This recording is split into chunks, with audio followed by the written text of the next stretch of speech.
가장 큰 사기가 뭔지 아세요? 노인이 재산을 뺏기는 핵심 원인 1위는 자식이에요.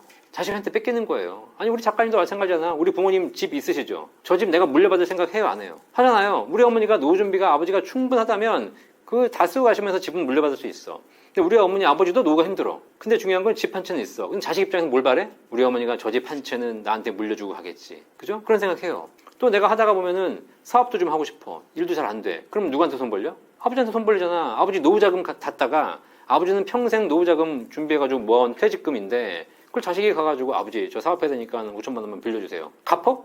안 갚잖아요. 예. 이런 게 더 심한 사기예요 사실. 가족 간에 벌어지는 그냥 자식이라는 미명하에 지불되는 정말 그 숨겨진 사기들. 자 이런 분 통해서 결국은 우리 노후에 돈을 갖고 있으면 이렇게 다 나간다는 사실이에요. 자 그러면 그럴 수 있어. 부모 입장에서 자식이 성공하길 바라고 하니까 지원해 줄 수 있잖아. 그럼 자식은 돈을 받아갔으면 부모님이 자기 노후자금 가지고 자식 챙겨줬으면 자식이 부모님 노후를 책임져야지. 그죠? 근데 중요한 건 목돈 받아갈 때는 정말 뭐 싹싹 빌어가지고 막 정말 받아가면서 나중에 어떻게 돼요? 아버지 어머니 노후에 자금 없는데 자식이 부모한테 용돈 주다가 몇 번은 드리겠지. 근데 드리다 보면 이제 귀찮아. 이 돈 부모님 드리는 차라리 내가 쓰면 좋은데 여러 가지 문제들이 생겨. 나도 애 교육시켜야지. 나도 집 사야지. 그러다 보니까 다 뒷전이 되는 거예요. 부모는 달라고도 못해. 차라리 남은 사기를 당하면 남은 고소라도 할 수 있어. 그죠? 근데 중요한 건 이 자식, 지인들은 고소도 못해요. 노인들이 겪는 사기의 70%가 다 가족, 형제, 자매, 지인에게서 발생해요. 그죠? 그러니까 이거는 억울해도 받고 싶어도 어디 가서 얘기도 못 하는 거야. 그죠? 네. 그래서 좋다 이거지. 그런데 중요한 건 부모님이 안정적인 연금 소득이 준비되어 있으면 그런 돈, 목돈이 있으면 다 줘도 상관없어. 그거 없어도 부모님들이 노후 준비하는데 노후 사시는데 문제가 없기 때문에. 그리고 부모님들이 노후에 연금이 있으면 자녀가 가서 목돈 달라고도 안 해. 그리고 부모님들이 스스로 독립해서 잘 사시기 때문에 자녀들이 부모에게 의지하지도 않고, 그죠? 예. 부모도 자녀에게 의지할 필요 없고 서로가 독립적으로 깔끔하게 살 수가 있는 거예요. 근데 부모는 자식이 어려우니까 자식을 돈 도와줬지, 그죠? 그 돈을 다시 회수하길 바라지. 자식은 돈 받았는데 또 갚기는 싫지. 그러니까 서로가 불편한 관계가 지속되는 거지. 그래서 노후를 주변에 잘 보시면 연금 소득이 준비된 공무원 연금 소득자들의 가정이 가장 행복해요. 부모 자식 간에 재산 분쟁이 없어. 이거는 뭐 이미 다 증명이 끝났다니까. 내가 뭐 입에 침 튀기게 두 번, 세 번 얘기할 필요가 없어. 여러분 주변에 사례 보면 다 할 수 있어. 근데 우리가 아직 그거를 제대로 깨닫지 못하는 것일 뿐이죠. 나중에 당해보고 깨달아요. 당해보고. 그러니까 저한테 상담 오시는 분들은 다 그렇게 얘기해. 나이 드신 분들은 내가 이제 노후 와서 보니까 연금이 중요하다는 걸 깨달았다. 그리고 주변에 연금 받는 부모님들 보시면 그들의 자녀들은 와서 스스로 자발적으로 연금을 설계하고 가입하고 가요. 그게 필요하다는 거 아니까. 그죠? 그래서 그걸 나중에 여러분들이 당하고 나서 깨달으면 늦는다. 미리미리 일정 부분의 연금 소득을 준비하는 거는 꼭 필요하다라고 알고 계시면 되겠습니다. 우리나라 노후를 보내고 계신 분들 중에서 100% 행복한 분들이 계시거든요. 이 직업에 종사했다가 퇴직하신 분들은 전부 행복하세요. 그게 누구냐면 바로 공무원, 교사 은퇴하신 분들이에요. 사업하신 분들 중에서 뭐 근로자들 중에서 행복한 사람도 있고 불행한 사람도 있습니다. 돈을 많이 버신 분들 중에서도 행복한 사람이 있고 불행한 사람이 있어요. 그런데 공무원, 교사 은퇴하신 분들은 전부 행복해요. 근데 그들이 왜 행복한가 이유를 봤더니 죽을 때까지 끊이지 않는 공무원 연금 소득이 평생 보장되어 있기 때문이죠. 그래서 이미 우리 사회 검증이 끝났어요. 노후에 돈이 많건 적건 관계없이 꾸준한 연금 소득 갖고 있는 사람은 무조건 행복해요. 그런데 노후에 100% 불행한 사람들이 있어요. 누구냐면 공무원 연금을 연금으로 받지 않고 일시금으로 받으신 분들 다 불행해졌어요. 내가 이걸 연금으로 받지 않고 일시금으로 받아서 뭐 사업을 해야지, 자녀를 지원해야지 뭐 이렇게 하면서 연금으로 받지 않고 일시금 받으신 분들은 결국 그거를 몇 년 만에 싹 날리시고 결국은 긴 노후에 연금 소득 없이 살아가시느라 굉장히 불행한 노후를 보내고 계신 사례를 여러분 주변에서 수시로 보실 수 있다는 사실이에요. 결국은 우리가 지금 애써 우리가 지금 외면하고 있지만 잘 생각해 보시면 여러분 주변에 노후를 행복하게 보내신 분들은 전부 연금 소득이 있는 분들이고 그 연금 소득이 준비되어 있지 않으신 분들은 행복한 분들도 있겠지만 불행한 분들도 많다더라. 그러면 우리가 이제 지금 이 사회에서 좀 생각해 봐야 될 부분이 주식, 부동산, 우리 신사임당에서 많이 다루는 이런 재테크 중요하지만 그것과 더불어서 내 노후의 평생 소득을 얼마나 준비하고 해야 될 것인가, 이 부분에 대한 준비를 이제 우리가 한 번쯤 생각해 봐야 될 시점이 된 것 같습니다. 무슨 얘기냐면 노후가 되면 달라지는 것이 있는데 노후가 되면 병에 걸리고 외롭고 심심해져요. 질병, 고독, 무의가 찾아와요. 자, 내가 지금처럼 젊을 때처럼 건강하고 젊을 때처럼 친구가 많고 젊을 때처럼 할 일이 많다면 목돈을 갖고 있으나 연금을 갖고 있으나 큰 차이가 없어. 오히려 목돈 있으면 더 떵떵거리고 좋죠. 그런데 노후가 돼서 병에 걸리고 외롭고 심심해지면 그때 내가 갖고 있는 목돈이 나에게 약이 되는 것이 아니라 독이 되더라는 거예요. 실제로 목돈 가지고 계신 분들 중에서 사기당하신 분들이 엄청나게 많아요. 그러면 통장에 1억이 있건 10억이 있건 관계없이 한번 사기당하면 싹 날리는 거예요. 여러분들이 이 주식, 재테크, 부동산 하시면서 많이 돈 모으시는 거 좋아하시잖아요. 근데 저는 사실 그런 걸 보고 있으면 되게 안타까워요. 저거 왜 모으지? 어차피 다 보이스피싱 당할 건데, 어차피 노후가 되면 다 날릴 건데, 내가 어리버리 오락가락 치매 걸리고 왔다 갔다 하는 사이에 싹 날릴 건데 뭐하러 저렇게 애써 모을까? 이런 생각이 들어요. 반면에 노후에 연금 소득을 가지고 있으면 고정적인 소득이 평생 나와요. 자, 최근에 뉴스에도 많이 나오고 있지만 노인 대상 사기들이 급증하고 있어요. 국가는, 경찰은 노인 대상 사기를 막기 위해 노력하고 있어요. 근데 제가 강의하는 컨셉은 달라요. 노인 대상 사기를 막을 수 없어요. 막으면 막을수록 더 많이 진화해요. 자, 그런데 중요한 건 뭐냐면 노인 대상 사기에 대해서 우리가 대응할 수 있는 가장 좋은 방법 중에 목돈 갖고 있으면 다 날리고 나면 인생이 끝나지만 연금을 갖고 있으면 날리는 금액이 제한이 있어요. 한 달에 이번 달에 200만 원 받는 우리 할아버지 할머니가 사기당할 수 있는 최고 금액이 200이에요. 날리면 다음 달에 또 나와요. 사기를 피하려고 하지 말고 사기를 당해도 내가 꾸준하게 안정적인 소득이 보장될 수 있는 시스템을 만드는 것. 그것이 노후에 안정적인 자산을 확보하는 가장 좋은 방법이다. 제가 목돈과 연금의 차이점 10가지를 제 연금 부자들 책에다 썼거든요. 10가지 다 소개 안 드려도 여러분 다 보시면 아시겠지만 그중에 딱 1번, 첫 번째가 뭐냐면 목돈은 내가 지켜야 하는 것, 연금은 나를 지켜주는. 노후에 여러분들이 목돈 가지고 계시면 지켜내셔야 돼. 그런데 여러분 그 시기에 병들고 판단력 떨어지고 기억력 떨어지고 힘없어진다는 거예요. 그런데 노후에 여러분들이 연금을 가지고 계시면 연금이 여러분을 지켜드릴 거다. 최근에 얼마 전에 KBS 시사기획 창이라는 프로를 보니까 거기에 요양원에서 노후를 보내시는 할머니들 얘기가 나왔는데 99세, 100세 막 그래요. 근데 이 할머니가 한 분이 연금을 1,000만 원 받는데 자식들이 와가지고 뭐라는지 아세요? 어머니 200살까지 사세요. 그러신다는 거야. 네? 목돈과 연금의 차이점 중에 그런 게 있어요.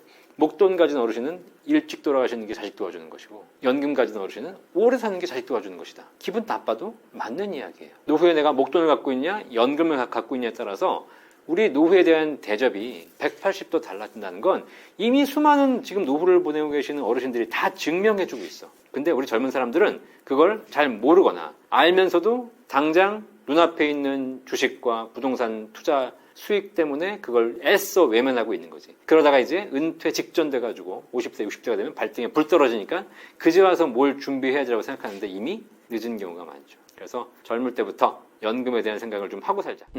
국민연금 기금은 고갈돼요. 확실해요. 네, 근데 확실하다고 해가지고 못 받는 건 아니에요. 그건 구분하셔야 돼. 왜냐면 지금 국민연금은 쌓여있는 돈이 쌓여가고 있기 때문에 쌓여있는 돈으로 연금을 지급하고 있거든요. 그리고 지금은 돈을 받는 사람보다 내는 사람이 많아요. 기금이 늘어나고 있죠. 그래서 한 2040년대 초반까지는 기금이 늘어나요. 그런데 이제 2043년 정도가 넘어가면서 돈을 내는 사람보다 받는 금액이 더 많아져 가요. 그러면 기금이 고갈되겠죠. 불과 한 10년, 15년 만에 기금이 싹 고갈돼서 0이 돼요. 지금 현재 추계로라면. 그러면 국민연금 기금이 고갈되는 겁니다. 그럼 이제 제도를 이번에 정부에서 개혁한다고 하니까 그렇게 해서 개혁을 하겠죠. 근데 개혁을 한다는 얘기는 뭐냐면 그 연금 기금 고갈 시점을 좀 늦추겠다는 거예요. 원래는 2057년 고갈 예정인데 그걸 67년, 77년 늦추겠죠. 자, 그러면 어떻게 되냐면 점점 낸 돈 대비 받는 금액이 줄어들겠죠. 받는 금액이 차이가 없다면 내는 돈이 더 많아지겠죠. 그런 차원으로 갈 거고요. 그러면 2060년, 70년이 되면 어떻게 되느냐? 그때는 국민연금을 못 주는 것이 아니라 그 해 낸 돈으로 그 해 주게 되는 거죠. 근데 그 해 내는 사람은 적을 것이고 그 해 받는 사람은 많아질 거 아니에요.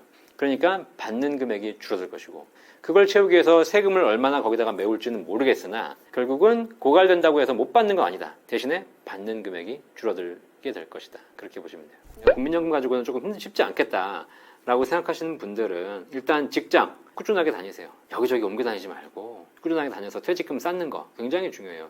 직장을 1년, 2년 단위로 옮겨 다니시는 분들, 또 특히 프리랜서들 이런 분들은 퇴직금이 없어요.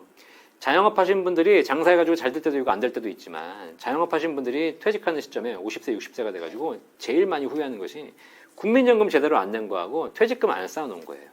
한 직장을 오래 다니신 분들, 그죠? 잘 보시면 직장 오래 다니는 게 쉬운 일 아니잖아.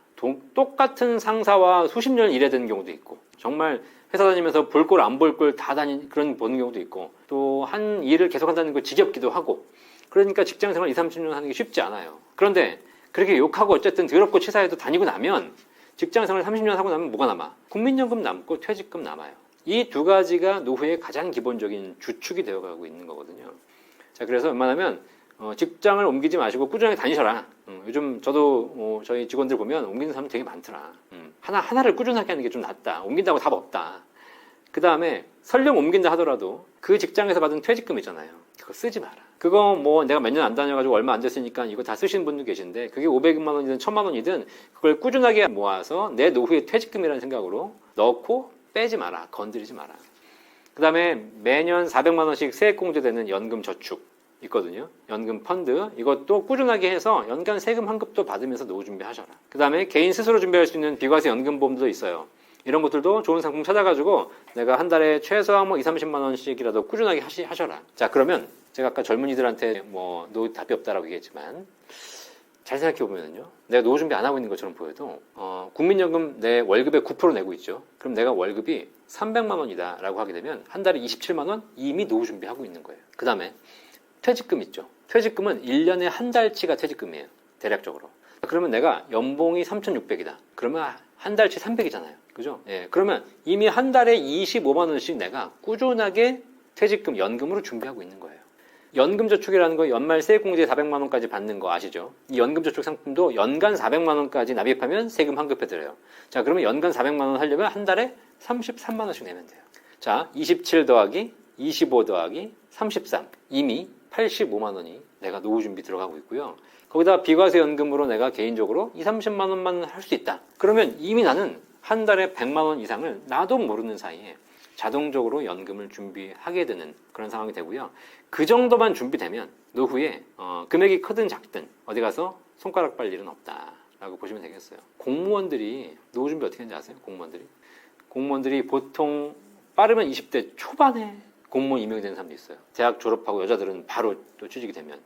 그럼 20대 초중반부터 시작하는데 급여의 9%를 본인이 내고요. 9%를 국가가 지원해요. 그럼 급여의 18%가 공무원 연금으로 쌓이는 거예요. 잘 보세요. 그러면 내가 한 달에 300만 원 받으면 18%면 얼마예요? 거의 60만 원 가까운 금액이 한 달에 적립이 되는 겁니다. 이거를 만약에 내가 공무원보다 직장생활 취직하는 게 5년, 10년이 늦었다. 그러면 거의 1억 가까이가 뒤쳐져 있는 거예요. 그냥 노후 준비가. 그래서 노후 준비에 대해서 뭔가 이렇게 너무 강박관념을 갖지는 마시고 그냥 시스템 내에서 하라는 것만 꾸준하게 하셔도 되겠다. 그런 걸 한번 찾아보시기 바라겠어요. 연금저축이 은행에서 가입하는 연금 신탁, 그 다음에 증권사에서 가입하는 연금 펀드, 그 다음에 생명보험사나 손해보험사에서 가입하는 연금 보험, 이렇게 세 가지가 각각 연금 저축 상품으로 있어요. 그 중에 선택하시면 돼요. 근데 뭐 최근에 뭐 보시면 주가도 작년에 막 오르면서 여러 가지 관심들이 많으셨기 때문에 사실 지금은 연금저축 상품을 가입하는 사람 중에 거의 대부분은 연금 펀드로 선택하고 있죠. 근데 연금 펀드 선택하시는 분들은 일단 납입이 좀 자유롭고 그다음에 투자 비중도 내가 선택할 수 있다는 차원에서 굉장히 다른 상품에 비해서 유리합니다. 하지만 연금 펀드로 선택했다가 투자를 잘못하게 되면 손실을 볼 수가 있고요. 뭐 특히 1, 2년 전에 투자하신 분들 지금 주가가 떨어지고 있다 보니까 연금저축, 연금펀드로 손실이 20~30%씩 나신 분도 계시거든요. 근데 장기적으로 묻어둘 거라면 사실상 크게 연연하지 않으셔도 돼. 근데 당장 이렇게 막 수익, 손실 발생하는 것에 일희일비하고 있는 사람이라면 잘못한 거예요. 그냥 그분들은 그냥 안정적인 연금 신탁이나 연금 보험이 좋았을 수도 있는 거죠. 그래서 본인 성향에 맞춰서 선택하시면 될 것 같고요. 그 다음에 이제 연금저축은 납입할 때 세금 환급을 받는 것이고 비과세 연금보험 같은 경우에는 노후에 연금 탈 때 비과세 주는 그런 상품이에요. 이 비과세 연금보험은 생명보험사에서 판매하는 겁니다. 생명보험사에서. 이걸 뭐 은행에서 가입하냐고 물어보신 분도 계신데 은행에서 생명보험사 상품을 가져다 파는 거예요. 네, 그래서 생명보험사 상품입니다. 근데 뭐 종류는 크게 한 세 가지가 있어요. 일반 금리에 따라 연동하는 금리 연동형 연금보험들이 있고 그 다음에 투자하는 변액연금 형태들이 있고 투자에서 수익과 손실을 같이 내는 변액연금들이 있고요. 그 다음에 최근에는 상품은 변액연금인데 연금 수령 조건 하에서 일정한 수익률을 보장해주는 최저보증연금들 이런 것들도 있기 때문에 그런 거는 잘 여러분이 판단하셔서 찾아보시면 여러분에게 맞는 좋은 상품들이 있을 겁니다. 사실 연금 선택에서 가장 큰 문제가 뭔지 아세요? 가장 큰 유의사항 연금이 아닌데 연금인 줄 알고 가입하는 경우가 굉장히 많아요. 뭐 대표적인 사례가 이제 종신보험이죠. 종신보험. 종신보험은 사망보장인데 이 사망보험을 연금인 줄 알고 가입한 사람이 우리나라에 종신보험 가입한 사람 중에 10명 중에 9명이다. 그게 가장 큰 문제예요. 왜냐면 원래는 사망보험이었어요. 그런데 이 사망보험이 자꾸 이제 사람들이 요즘은 잘 안 돌아가시잖아요. 장수의 시대가 되다 보니까. 그러니까 이제 죽어야 받는 보험들을 가입하는 건 가입하는 사람도 싫고 또 그러다 여러 가지 문제가 있다 보니까 실제로 종신보험들을 다 꺼려하기 시작했어요. 그러다 보니까 종신보험들이 이제 좀 약간 진화를 하게 돼서 뭐 일정 기간만 채우면 원금을 줄게, 뭐 일정 기간만 지나면 연금 전환해 줄게, 뭐 여러 가지 이런 옵션들로 상품들이 약간의 그 변화를 하다 보니까 마치 연금은 아닌데 연금인 것처럼 포장되고 위장되는 경우들이 있어요. 근데 아무리 종신보험이 연금으로서 효과가 있다 하더라도 연금 보험과는 근본적으로 다른 상품이다.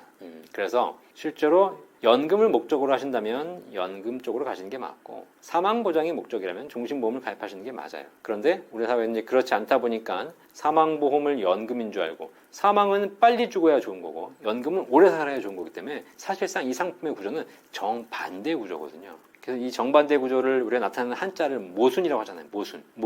모순이 이제 창과 방패라는 뜻인데 내가 대장간에 가가지고 창이 있길래 이 창은 얼마나 셉니까? 그랬더니 이 창은 어떤 방패도 뚫을 수 있습니다. 라고 얘기하는 거예요. 옆에 방패가 있길래 이 방패는 얼마나 강합니까? 그랬더니 이 방패는 어떤 창도 막을 수 있습니다. 라고 얘기하는 거죠. 자, 그러면 이 창과 이 방패를 싸우면 어떻게 되냐 이거지. 자, 이게 바로 모순이에요. 서로 다른 것이 한 곳에 공존해 있기 때문에 뭐 이거는 이도저도 아닌 상황이 되는 거죠. 그래서 종신보험을 연금으로 가입하시는 거는 지양 하셨으면 좋겠다. 그래서 연금은 본래 연금이 본질이 연금인 상품으로 준비하시는 것이 가장 바람직하다. 연금 저축을 가지고 ETF로 하시는 분들이 많이 계세요. 저는 이거는 아니라고 생각해요. 지양, 아니 금지. 연금 펀드를 가입해서 그 돈 가지고 내가 ETF를 사고 팔고 하겠다라고 하시는 분들이 계십니다.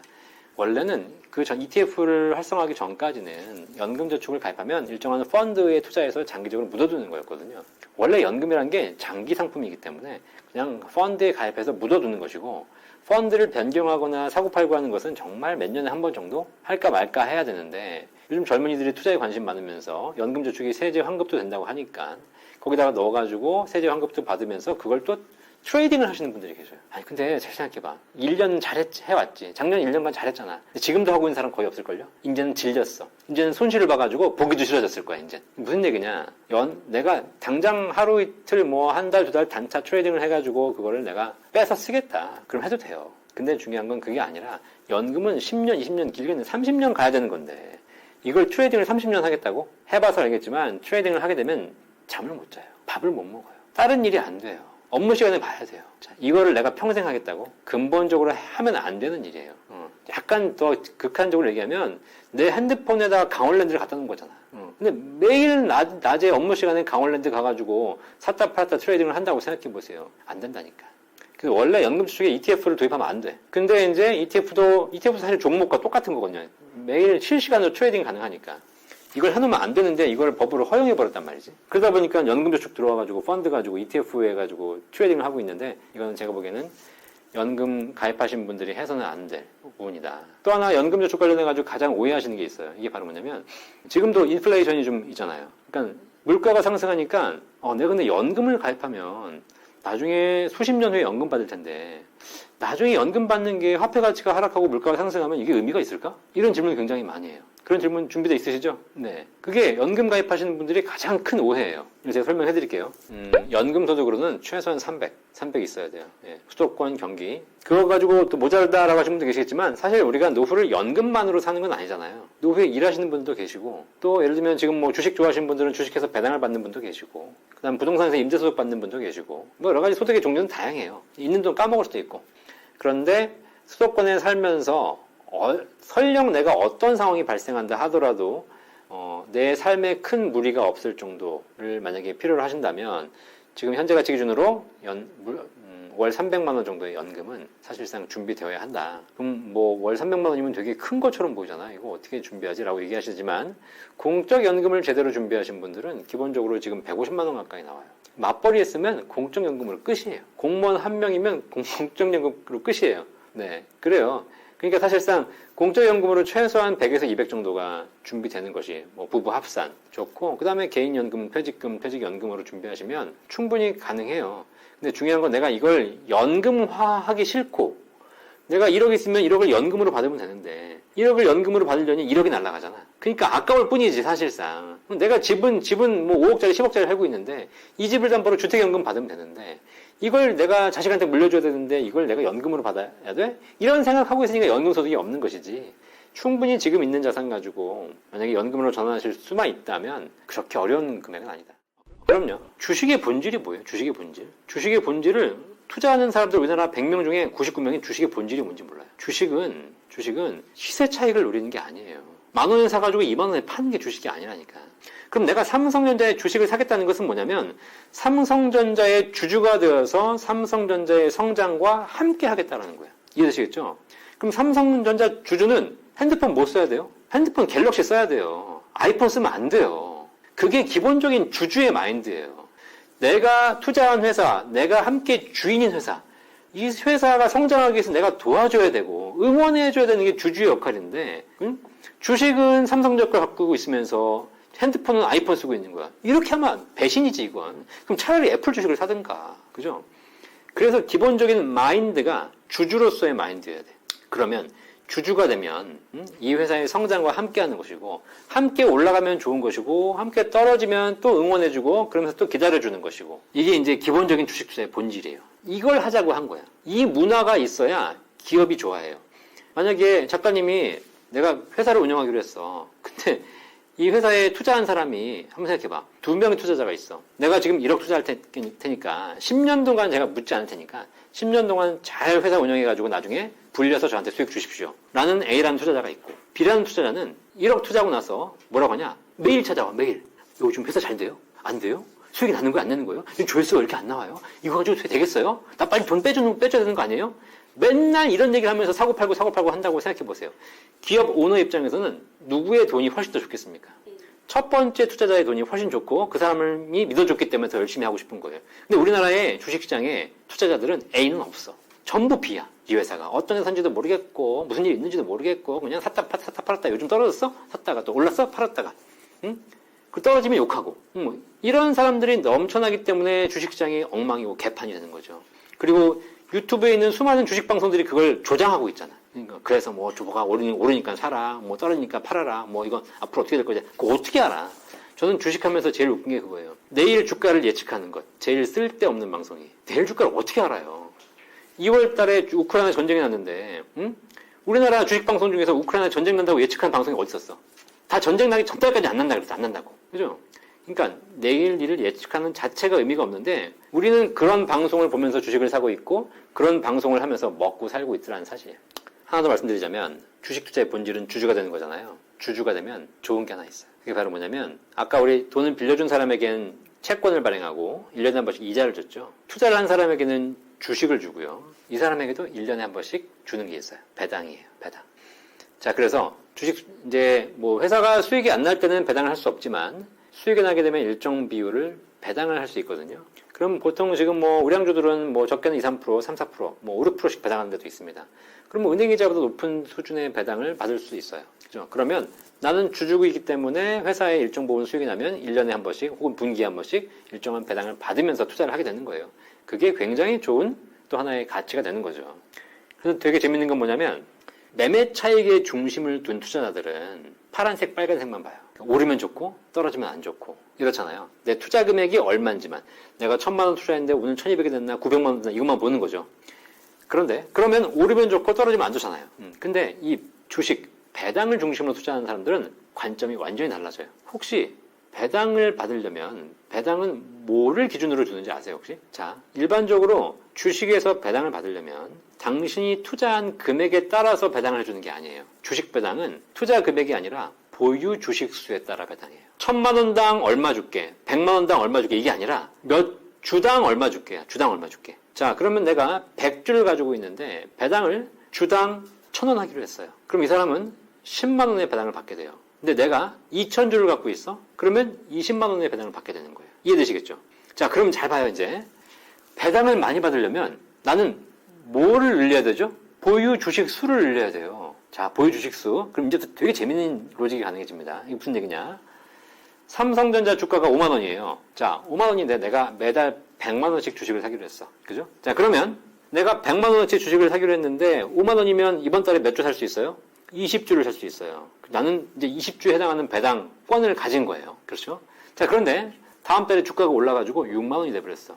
그럼 아까 시세 차익, 매매 차익을 중심으로 한 사람들은 주가가 5만 원에서 6만 원 오르면 좋아, 안 좋아? 좋죠. 주가가 올랐으니까. 자, 그런데 나는 목적이 뭐야, 지금? 배당받는 게 목적이에요. 주주로서. 그럼 배당받으려면 보유 주식이 많아야 돼요.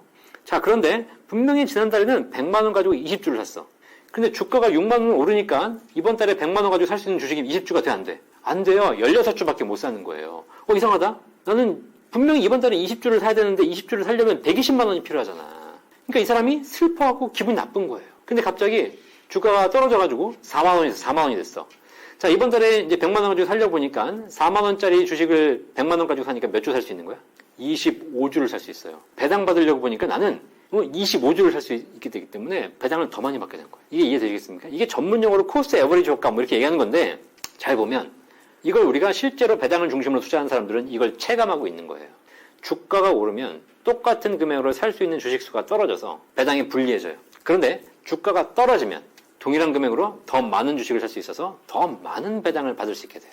자, 그러면 이제 배당을 중심으로 한다. 그러면 주가가 올라야 돼, 떨어져야 돼? 떨어져야 돼. 아시겠어요? 그러니까 지금처럼 삼성전자 주가가 5만 원, 6만 원으로 바닥을 기고 있는 이 시점. 배당을 중심으로 한 투자자들에게는 굉장히 매력적인 시점인 거죠. 물론 이 회사가 앞으로 망한다. 그러면 다 안 좋은 거지.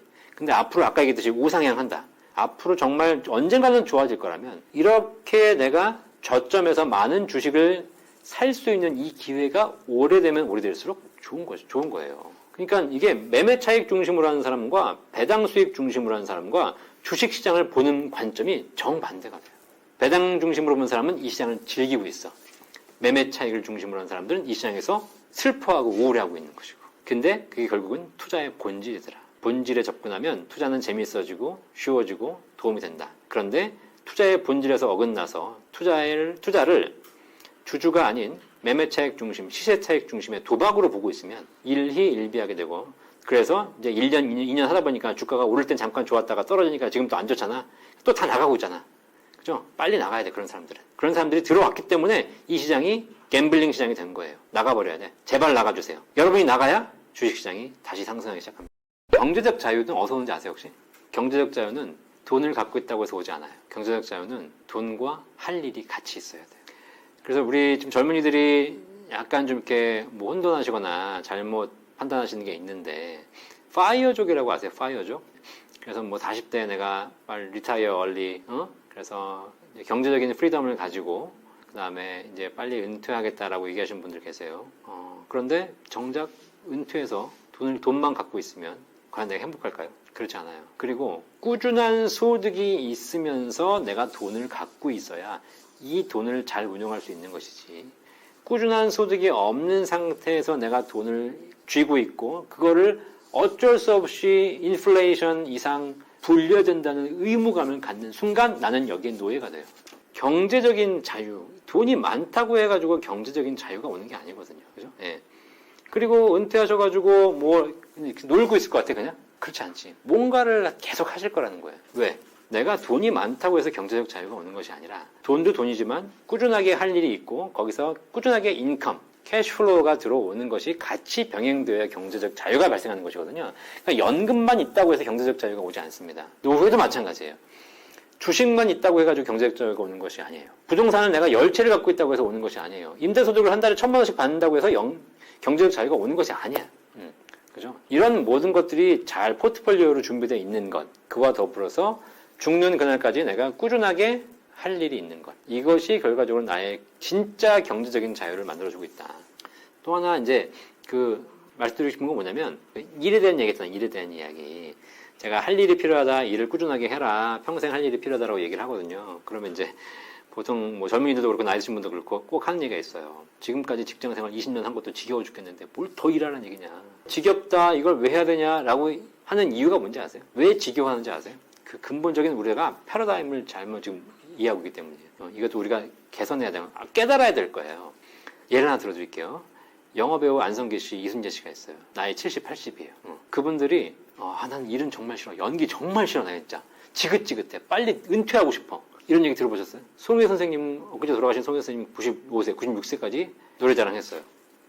퇴직하고 싶어 했어요? 아니죠. 그분들은 역할을 바꿔서라도 돌아가시는 그날까지 연기를 하고 싶어 해요. 나는 지금 일하기 싫어 죽겠고 빨리 퇴직하고 싶은데 그분들은 왜 평생 일하고 싶어 할까요? 차이가 뭘까요? 아주 확실한 차이가 있어요. 그분들은 당신들이 좋아하는 일을 한 거예요. 내가 지금 일을 하기 싫은 이유, 내가 퇴직하고 싶은 이유는 뭐냐면 남의 집 일을 해주고 있기 때문에.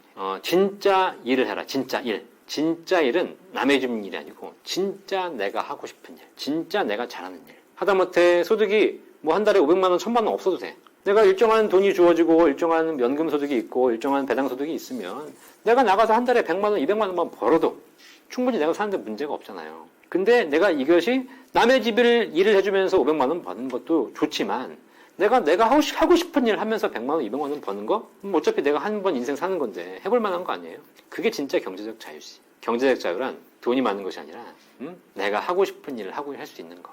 이걸 이루는 것이 우리 젊은이들의 목표가 돼야 되고 그런 젊은이들이 그런 걸 할 수 있도록 환경을 만들어주는 것이 우리 사회가 해야 될 일인데 아쉽게도 우리 사회는 그렇게 되고 있지 않는 게 아쉬운 거죠. 잘 한번 제가 사회를 바꿀 수 없고 제가 대통령이 될 수도 없겠지만 우리 잘 보시면서 여러분들이 그런 생각을 많이 하셔야 우리 사회가 조금이라도 바뀌어 나갈 거라고 생각합니다. 부자와 같은 배를 타는 것이 앞으로의 자본주의 사회에서 가장 안전한 방법이면서 가장 수익이 좋은 방법일 거다.